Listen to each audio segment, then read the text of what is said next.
बिस्मिल्लाहिर्रहमानिर्रहीम। अस्सलामु अलैकुम वरहमतुल्लाह। एक मर्तबा सुल्तान महमूद गज़नवी रहमतुल्लाह अलैहि अपने सिपाहियों के साथ जंगल से गुजर रहे थे कि अचानक जंगल के रास्ते से भटक गए। सुल्तान जंगल में रास्ता तलाश करने में सरगिर्दा थे कि अचानक इनकी नज़र एक हिंदू शहज़ादी पर पड़ी जो अपनी कनीज़ के साथ शिकार पर आई थी। शहज़ादी और इसकी कनीज़ हर चीज़ से बेखबर दरिया के किनारे पाँव डाले बैठी थी कि इनके पीछे एक रिछ आ पहुंचा। इस वक्त तक के सुल्तान का तीर रिछ के हलक से आर पार होता वो रिछ शहज़ादी की कनीज़ को ज़रब दे चुका था। इससे पहले कि शहज़ादी अपना तीर निकालती बहुत देर हो जाती। सुल्तान ने पे दर पे 3 तीर इस रिछ पर दे मारे जिससे वो ढेर हो गया। शहज़ादी को ये जानने में ज़रा भी मुश्किल ना हुई कि इस किस्म की बहादुरी और महारत का मुजाहरा कोई सिपा सलार ही कर सकता है। शहज़ादी सुल्तान की तरफ मुतवज्जा हुई, इसका शुक्रिया अदा किया और अपना तारुफ कराते हुए बोली, मेरा नाम सम्राती है और मैं जयपुर के राजा की बेटी हूँ। मेरी जान बचाने का बहुत बहुत शुक्रिया। वैसे तुम हमारी फ़ौज के सिपाही नहीं लगते, कहाँ से ताल्लुक़ है तुम्हारा? वो शायद ये नहीं जानती थी कि इसके सामने सुल्तान महमूद गज़नवी रहमतुल्लाह अलैहि खड़े हैं, जिनके नाम से हिंदू राजाओं के हलक खुशक हो जाते थे। सुल्तान ने कहा, जी मैं किसी और फ़ौज का सिपाही हूँ, चलिए मैं आपको किसी महफूज मुकाम पर पहुँचा दूँ।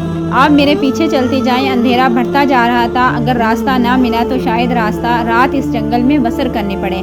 शहज़ादी जान चुकी थी कि यह शख्स खौफ और लालच से पाक है, इसलिए वो खुद को महफूज समझ रही थी। सुल्तान ने कहा, हमें रात यहाँ बसर करनी होगी, सुबह मैं आपको आपकी मंजिल तक पहुँचा दूँगा।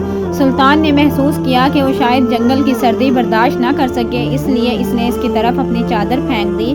शहज़ादी ने वो चादर ओढ़ ली। शहज़ादी की नज़र सुल्तान महमूद गज़नवी रहमतुल्लाह अलैहि पर जमी हुई थी, मगर सुल्तान आग जलाने में मसरूफ़ था। इसने मिट्टी से तयम्मुम किया और नमाज पढ़ने में मसरूफ़ हो गया। शहज़ादी ये देख कर चौंक गई कि ये शख्स तो मुसलमान है और कहीं ये गज़नी के लश्कर से ना हो। वो तो भैंस, भेड़, बकरी, इंसान सबका मांस खा जाते हैं। फिर इसने सोचा कि ये शख्स ऐसा नहीं हो सकता, क्योंकि इसने तो मुझे जंगली जानवर से बचाया है। सुल्तान नमाज के बाद दुआ करते वक्त ज़ोरों कतार रोने लगा। सुल्तान ने अपने खंजर की नोक को अपने पाँव के अंगूठे पर रख कर दबा दिया। शहज़ादी समझ गई कि यह शख्स मुझसे गुफ्तगू में बेतकल्लुफ़ नहीं होना चाहता। सुबह हुई तो सुल्तान शहज़ादी को लेकर निकल पड़ा। बिला आखिर सुल्तान और शहज़ादी एक हमवार रास्ते पर आ पहुँचे। दूर एक गांव के आसार मालूम हुए। सुल्तान ने कहा, जी आपकी रियासत का ही गांव मालूम होता है। गांव पहुंचने पर शहज़ादी ने अपने सिपाहियों को हुक्म दिया कि दोपहर रफ्तार घोड़े और कुछ अनाज इस सिपाही को दे दिया जाए। शहज़ादी ने सुल्तान से कहा, अजनबी आखिर तुम किस मिट्टी के बने हो?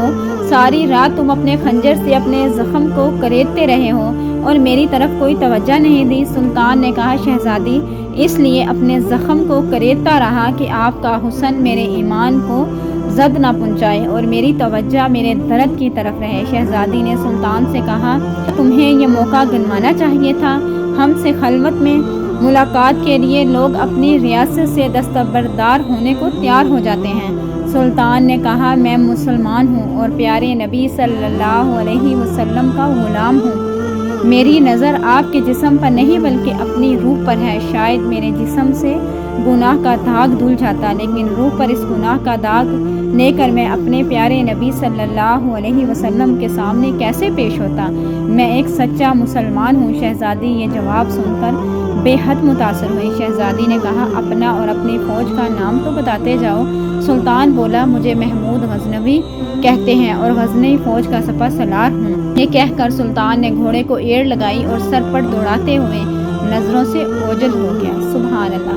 उम्मीद करते हैं आपको ये खूबसूरत वाक़या ज़रूर पसंद आया होगा। प्लीज़ हमारी सपोर्ट के लिए चैनल को सब्सक्राइब कर दें। Thanks for watching. अल्लाह हाफ़िज़।